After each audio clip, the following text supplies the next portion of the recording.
আসসালামু আলাইকুম। আমি মোহাম্মদ আমিরুল ইসলাম, সহকারী অধ্যাপক, national college Badda, Dhaka. National college কর্তৃক আয়োজিত অনলাইন ভিত্তিক শিক্ষা কার্যক্রমে অংশগ্রহণকারী আমার একাদশ দ্বাদশ শ্রেণীর ছাত্রছাত্রীদের জানাই অশেষ ধন্যবাদ। আজকে আমি একটি নতুন টপিকস নিয়ে তোমাদের সামনে উপস্থিত হয়েছি। সেটি হচ্ছে ইসলামের ইতিহাস ও সংস্কৃতি বইটির দ্বিতীয় অধ্যায়ের একটি বোর্ড প্রশ্ন। সেটি হলো ওহুদের যুদ্ধ, যা প্রফেট হযরত মুহাম্মদ সাল্লাল্লাহু আলাইহি সাল্লামের জীবদ্দশায় দ্বিতীয় যুদ্ধ হিসেবে ইতিহাসে অমর হয়ে আছে, ইতিহাসের স্বর্ণাক্ষরে লিখিত হয়ে আছে। প্রথম যুদ্ধ হচ্ছে বদরের যুদ্ধ, আর দ্বিতীয় যুদ্ধ হচ্ছে ওহুদের যুদ্ধ। এই ওহুদের যুদ্ধ সম্পর্কে তোমাদের সামনে আমি তুলে ধরার চেষ্টা করব। ওহুদের যুদ্ধ ঘটনা আলোচনা করব এবং ওহুদের যুদ্ধের কারণসমূহ তুলে ধরব এবং কিঞ্চিত পরিমাণ ফলাফল, মানে ওহুদের যুদ্ধের ফলাফল কি হয়েছিল সে বিষয়ে আমি তুলে ধরব। তাহলে শুরু করা যাক ওহুদের যুদ্ধ। সর্বপ্রথমে আমি বলতে চাই ওহুদের যুদ্ধ কত সালে সংঘটিত হয়েছিল সেটি বলি। ওহুদের যুদ্ধ সংঘটিত হয় 625 খ্রিস্টাব্দে। তোমরা দেখো 625 খ্রিস্টাব্দে হলো ওহুদের যুদ্ধ সংঘটিত হয়। কত সাল বললাম? 625 খ্রিস্টাব্দে ওহুদের যুদ্ধ সংঘটিত হয়। আর ওহুদের যুদ্ধকে ওহুদ বলা হয় কেন? একটি পাহাড় ছিল, বিশাল পাহাড়। ওহুদের যুদ্ধে ওহুদের ময়দান, এই ময়দানে বিশাল একটি পাহাড় ছিল। একটি বিশাল পাহাড়। এই পাহাড়ের নাম হলো ওহুদ। ওহুদ পাহাড়। আবার বলি ওহুদ পাহাড়। এই ওহুদ পাহাড়ের নাম অনুসারে এই ময়দানকে বলা হয় ওহুদ। এই ওহুদের নাম অনুসারে এই যুদ্ধের নামকরণ করা হয়েছে কি যুদ্ধ। এই যুদ্ধকে বলা হয় ওহুদ যুদ্ধ। ওহুদ যুদ্ধ বলা হয়। তাহলে প্রফেট মুহাম্মদ সাল্লাল্লাহু আলাইহি সাল্লামের জীবদ্দশায় এই যে যুদ্ধ হয়, এই যুদ্ধের নাম হলো ওহুদের যুদ্ধ। ওহুদের যুদ্ধ কত সালে? 625 খ্রিস্টাব্দে হলো ওহুদের যুদ্ধ সংঘটিত হয়েছিল। আর পাশাপাশি এটা বলে নেওয়া ভালো, মুহাম্মদ সাল্লাল্লাহু আলাইহি সাল্লাম মক্কা থেকে মদিনায় হিজরত করেছিলেন 622 খ্রিস্টাব্দে। 22 এর পরে তারপরে মদিনার সনদ হলো। মদিনার সনদের পরে 624 খ্রিস্টাব্দে হয় বদরের যুদ্ধ।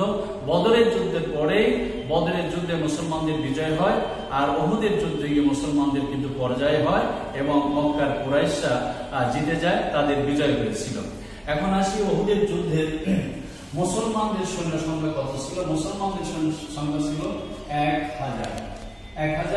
মুসলিম সৈন্য ছিল 1000। মুসলিম সৈন্য সংখ্যা ছিল 1000, আর কুরাইশের সৈন্য সংখ্যা ছিল তোমার 3000। 3000 হচ্ছে কুরাইশদের সৈন্য সংখ্যা হলো 3000। কুরাইশদের সৈন্য সংখ্যা কত বললাম? 3000 কুরাইশ, আর মুসলমানদের সৈন্য সংখ্যা হলো 1000। এই 3000 জন কুরাইশদের সাথে মুসলমানদের 1000 সৈন্য। এর ভিতরে আবার আব্দুল্লাহ বিন উবাই একজন মুনাফিক ছিলেন। সেই আব্দুল্লাহ বিন উবাই 300 জন মুসলিম সৈন্যবাহিনীর মধ্যে থেকে, মুসলমানদের মধ্যে থেকে 300 জন সে নিয়ে চলে যায়। নিয়ে যাওয়ার পরে মাত্র 700 জন মুসলিম সেনাবাহিনীগণ, মুসলমানরা 3000 কুরাইশদের সঙ্গে যুদ্ধে অংশগ্রহণ করলেন। এই যুদ্ধে মুসলমানদের পরাজয় হয় এবং কুরাইশদের বিজয় হয়।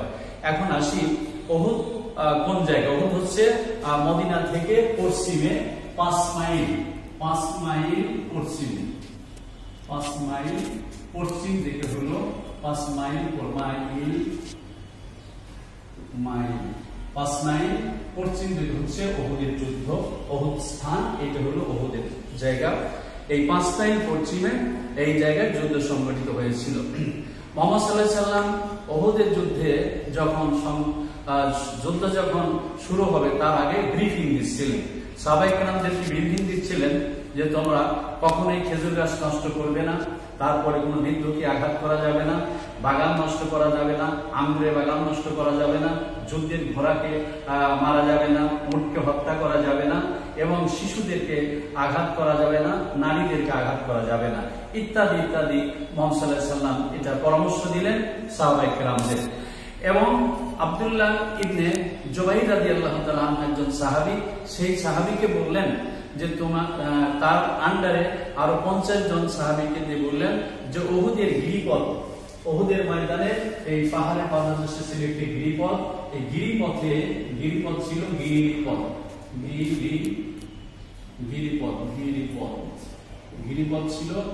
গিরিপথ। এই গিরিপথে 50 জন তীরন্দাজ কে ওখানে রেখে দিলেন। সেই 50 জন তীরন্দাজের প্রধান ছিলেন, তার নাম হলো আব্দুল্লাহ বিন জুবাইর রাদিয়াল্লাহু তাআলা।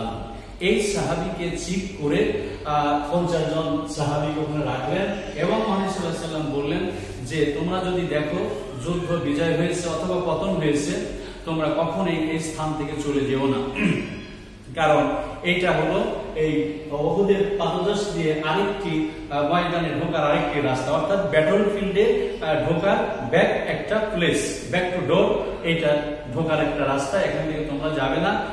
তফসিরে একটি তফসিলের ভিতরে লেখা আছে, সেটা হলো এই জালালউদ্দিন সুয়ুতী রাহমাতুল্লাহ আলাইহি তিনি কোট করেছেন, তিনি বলছেন মুহাম্মদ সাল্লাল্লাহু আলাইহি ওয়াসাল্লাম এই কথা বলেছিলেন। তফসিরে জালালাইন মনে করেছে, তফসিরে জালালাইনের টিকাতে উল্লেখ রয়েছে যে মুহাম্মদ সাল্লাল্লাহু আলাইহি ওয়াসাল্লাম বলছিলেন তোমরা যদি দেখো যে আমরা যুদ্ধে পরাজয় বরণ করে আমাদের নারী ভুরুগুলো সব চিড়ে চিড়ে খাচ্ছে, আমাদের নারীগুলো সব বাস পাখি কাক পাখি চিড়ে চিড়ে খাচ্ছে, তথাপিও তোমরা এই স্থান ত্যাগ করো না। এত বড় কঠিন কথা তিনি বলে সাহাবীদেরকে রেখে দিলেন। এরপরে কি হলো দেখো, এরপরে এই কথা বলে এবার যুদ্ধ শুরু হলো। প্রথমে মল্ল যুদ্ধ, কাবার জাহিলিয়াতের যুগের একটি চিরাচরিত নিয়ম হলো মল্ল যুদ্ধ। এখন প্রশ্ন করতে পারো স্যার মল্লযুদ্ধ কাকে বলা হয়? মল্লযুদ্ধ হচ্ছে পক্ষ এবং বিপক্ষের একজন করে করে কুস্তিগিরি করে, অর্থাৎ আমরা দেখছি এরকম করে মারামারি ফাইট করবে, ফাইট করার পরে তারপরে এটা হচ্ছে প্রাথমিক মানে রিহার্সালের মতো একটি কাজ। এটা হলো হওয়ার পরে আমির হামজা রাদিয়াল্লাহু তাআলা সঙ্গে ওরা পারে নাই, উবাইদের সাথে ওরা পারে নাই, আবু উবাইদার সাথে তারা পারে নাই। পরবর্তী সময় যখন যুদ্ধ শুরু হলো, এখন দেখো এইভাবে যুদ্ধ শুরু হওয়ার পরে মুসলমানদের পতন হয়ে বললাম এবং মুসলমানদের মধ্যে প্রায় 70 জন মতো নিহত হয়েছিল এবং মুহাম্মদ সাল্লাল্লাহু আলাইহি ওয়াসাল্লামের দ্বন্দ্ব মত হয়ে গিয়েছিল। এগুলো ঘটনা বলে নিলাম। এখন আমি বলতে চাই যুদ্ধের কারণ। তোমরা জানো আমি প্রাতিষ্ঠানিক ক্লাসে তোমাদের আলোচনা করেছিলাম প্রত্যেকটি ঘটনার পিছনে কারণ থাকে, সেই কারণ না থাকলে কোনো কিছু ঘটে না। এই উহুদের যুদ্ধ এমনি এমনি ঘটে নাই, উহুদের যুদ্ধের কিছু কারণ রয়েছে, সেই কারণগুলো আমি এখন তোমাদের কাছে সংক্ষিপ্ত আকারে কিছু কারণ তুলে ধরতে চাই। প্রথমত কারণ ছিল উহুদের যুদ্ধের প্রধান কারণ ছিল সেটা হলো পরাজয়ের প্রতিশোধ। মুহাম্মদ সাল্লাল্লাহু আলাইহি ওয়াসাল্লাম বদরের যুদ্ধে, বদরের প্রান্ত অর্থাৎ বদরের যুদ্ধ শুরু হয়েছিল 624 খ্রিস্টাব্দে। 624 খ্রিস্টাব্দে বদরের যুদ্ধে মুসলমানদের বিজয় হয়। বিজয়ের কারণে মক্কার কুরাইশরা তেলে বেগুনে জ্বলে ওঠে, এই জন্য তারা তাদের যে পরাজয় হয় এবং বদরের যুদ্ধে আবু জেহেল নিহত হয়েছিল। আবু জেহেল নিহত হওয়ার কারণে তারা এর প্রতিশোধ নিতে সবসময় বদ্ধপরিকর ছিলেন। এই জন্য পরাজয়ের প্রতিশোধ নেওয়ার জন্য মক্কাতে তারা কি করছে, তারা মক্কাতে কুরাইশদের সকল গোত্র থেকে যুবকদের একত্রিত করে নিয়ে যুদ্ধের জন্য প্রস্তুতি নিচ্ছিলেন। কিসের প্রস্তুতি? বদরের যুদ্ধের পরাজয়ের প্রতিশোধ নিবে, এই প্রতিযোগিতা ছিল তাদের মধ্যে। 2 নম্বর হলো বাণিজ্য পথ অবরোধ। বাণিজ্য পথ অবরোধ আমরা জানি যে বাণিজ্যের মূল জায়গা ছিল সিরিয়া, তারপরে মিশর এবং পারস্য ছিল বাণিজ্যের পথ। সিরিয়া, মিশর এবং পারস্য ছিল বাণিজ্যের পথ। যখন এই সিরিয়া থেকে তারা আসবে, মক্কা থেকে যারা সিরিয়ায় যাবে, পারস্যে যাবে এবং মিশর থেকে আসবে, সিরিয়ার রাস্তা ছিল মদিনার পাশ দিয়ে আসতে হয়।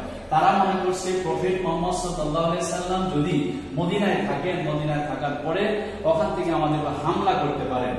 তাদের আশঙ্কা ছিল বাণিজ্যের পথ অবরোধ হতে পারে।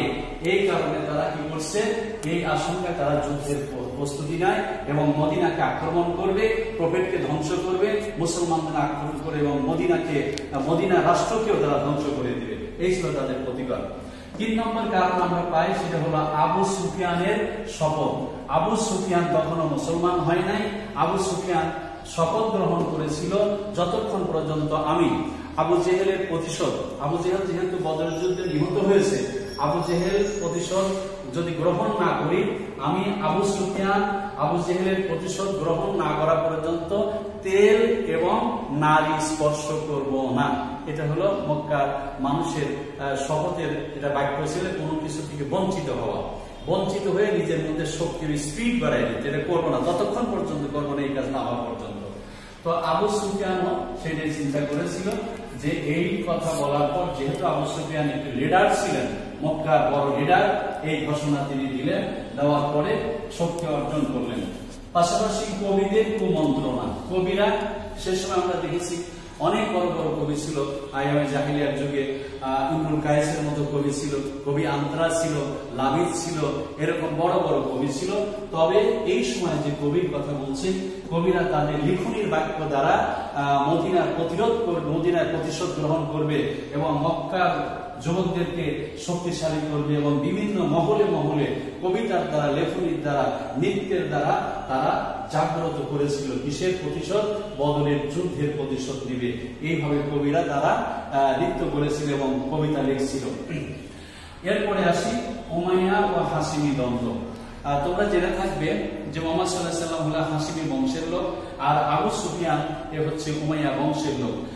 পূর্ব থেকে হাসিমি এবং উমাইয়াদের দ্বন্দ্ব চলে আসছিল, পূর্ব থেকে এই দ্বন্দ্ব কখনো নিরসন হচ্ছিল না, উমাইয়া এবং হাসিমি দ্বন্দ্ব চলছিল। যেহেতু মুহাম্মদ সাল্লাল্লাহু আলাইহি ওয়াসাল্লাম, আবু বকর, ওমর সবই ছিল উমাইয়া বংশের, এই প্রতিশোধ নেওয়ার জন্য উমাইয়ারা উঠে পড়ে লাগে হাসিমিদের যাতে ধ্বংস করে দেওয়া যায়। এইটাই ছিল উহুদের যুদ্ধের মূল কারণ। মোটামুটি এইগুলো ছিল উহুদের যুদ্ধের মূল কারণ। এখন আসি উহুদের যুদ্ধের ফলাফলটা কি হয়েছিল। ফলাফল বিশ্লেষণ করলে আমরা কি পাই সেটা একটু আলোচনা করি। উহুদের যুদ্ধের ফলাফলটা কি হয়েছিল আমরা যদি বিশ্লেষণ করি, পরাজয়ের কারণ কি, মুসলমানদের পরাজয়ের কারণ কি? মুসলমানদের পরাজয়ের এক নম্বর কারণ হিসেবে চিহ্নিত করলে আমরা বুঝতে পারবো সেটি হলো ঈমানী পরীক্ষা।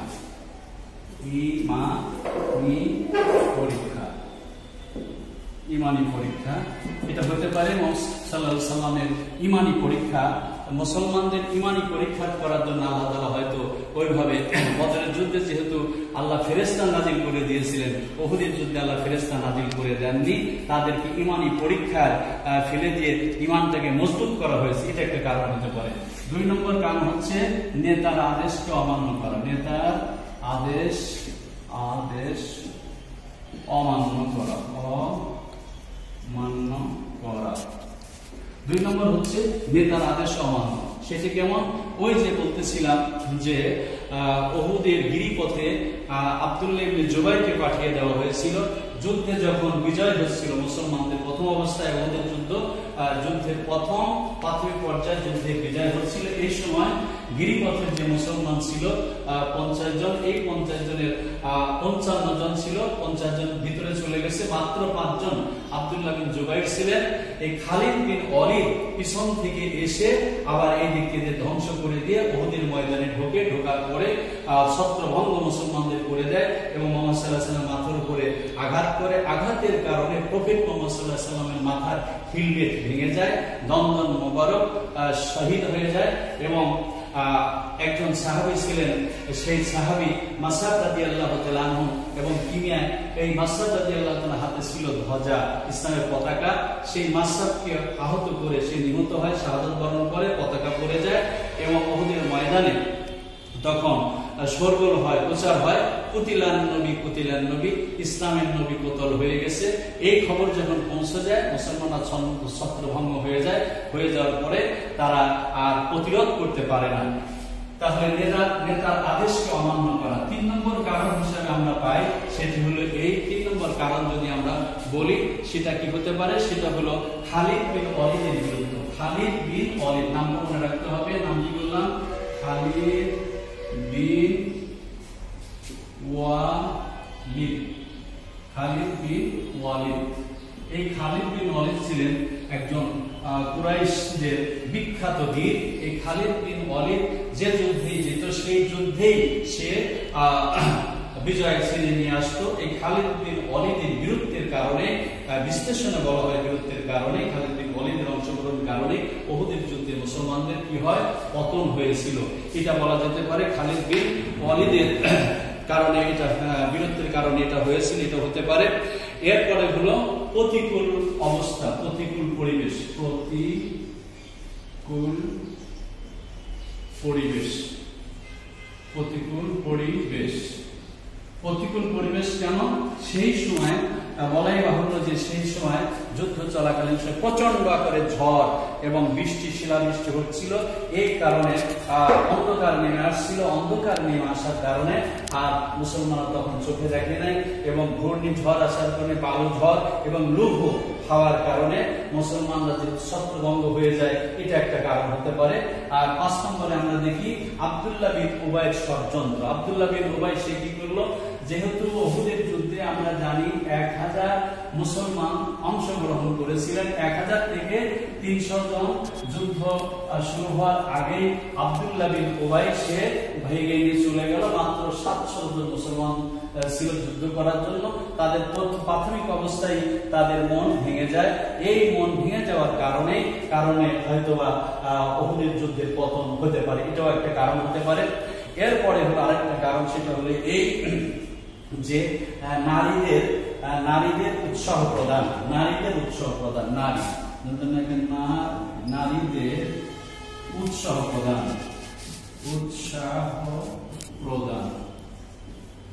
নারীদের উৎসাহ প্রদান। উহুদের যুদ্ধের পূর্বে যুবকদেরকে, বিশেষ করে হিন্দা, সে অনেক যুবতী নারী এবং সুন্দর সুন্দর কুমারী ভার্জিন নারী এবং কুমারী তরুণী এই ধরনের ভার্জিন মেয়েদেরকে নিয়ে এসে বিবস্ত্র অবস্থায় যুবকদের সামনে বলেছিল যে, হে মক্কার যুবকেরা, তোমরা যদি আবু জেহেলের প্রতিশোধ নিয়ে মুসলমানদের পরাজয় বরণ করতে পারো, তাহলে তোমাদের সাথে আমরা আলিঙ্গন করব। যুবকরা তখন লেলিয়ে পড়বে এত সুযোগ। এই সুযোগের কারণে তারা কি করে, উহুদের যুদ্ধে ঝাঁপিয়ে পড়েছিল। এই ছিল মোটামুটি উহুদের যুদ্ধের ফলাফল। তাহলে আমরা কি বুঝতে পারলাম? আমরা উহুদের যুদ্ধে বুঝতে পারলাম এই যে উহুদ একটি পাহাড়ের নাম। এই পাহাড়ের নাম অনুসারে এই যুদ্ধের নামকরণ করা হয়েছে কি, উহুদের যুদ্ধ। এবং ময়দানে উহুদ, এই যুদ্ধে কি হয়, আমির হামজা রাদিয়াল্লাহু তাআলা শাহাদাত বরণ করে। আমির হামজা রাদিয়াল্লাহু তাআলা এর কলিজা, বুক ছিঁড়ে কলিজা বের করে হিন্দা চিবিয়ে নাস্তিত্ব করেছিল, এবং হাতের আঙ্গুলগুলো কেটে সে মাল্য বানায় এবং তার ভাইয়ের প্রতিশোধ নিয়েছিল, আবু জেহেলের প্রতিশোধ সে নিয়েছিল। এই উহুদের ময়দান থেকে আমরা শিক্ষা গ্রহণ করতে পারি। তবে বিশ্বনবী মুহাম্মদ সাল্লাল্লাহু আলাইহি সাল্লামের জীবনী গ্রন্থ বিশ্বনবী একটি কিতাব লিখছে গোলাম মোস্তফা। তিনি বলছেন যে মুসলমানদের পরাজয় হয়নি কেন, সে মুসলমানরা উহুদের যুদ্ধে বাহ্যিকভাবে পরাজয় হলেও ইন্টারনাল ভিতরে তারা শক্তি অর্জন করে। সেটি কিভাবে, ইমানের দিক থেকে তারা মজবুত হয়েছে এবং আর কখনোই তারা নেতারা আদেশকে অমান্য করে নাই। পাশাপাশি মুসলমানদের সকল ক্ষেত্রে সতর্কতা অবলম্বন করেছে এবং ময়দান থেকে তারা পালিয়ে যায় নাই। এইটাই ছিল মূলত উহুদ যুদ্ধের মূল কারণ। আমরা উহুদ যুদ্ধ সম্পর্কে জানতে পারলাম এবং এই যুদ্ধের ক্ষেত্রে মুসলমানদের প্রায় 83 জন নিহত হয়ে যায় এবং বন্দী হয়, আহত হয়। এদিকে কুরাইশদের মাত্র 23 জন আহত হয়েছিল। মুসলমানদের অধিক সংখ্যা তারা শাহাদত বরণ করে। এই ছিল তো আজকের আলোচনা। তোমাদের যদি কোনো প্রশ্ন থাকে, না বুঝবার থাকে, তাহলে অবশ্যই পরবর্তী সময় আমাকে তোমরা জানাবে। আর পরবর্তী আজকে উহুদের যুদ্ধের ক্লাস এখানে সাসপেন্ড হয়ে গেল। পরবর্তী সময় অন্য এক টপিকের উপরে ক্লাস নেব। তবে সরকারি দেওয়া স্বাস্থ্যবিধি তোমরা মেনে চলবে, সামাজিক দূরত্ব বজায় রাখবে এবং নিয়ম শৃঙ্খলা ভাবে তোমরা মেনে থাকবে, চলবে। আসসালামু আলাইকুম ওয়া রাহমাতুল্লাহ। ভালো থেকো।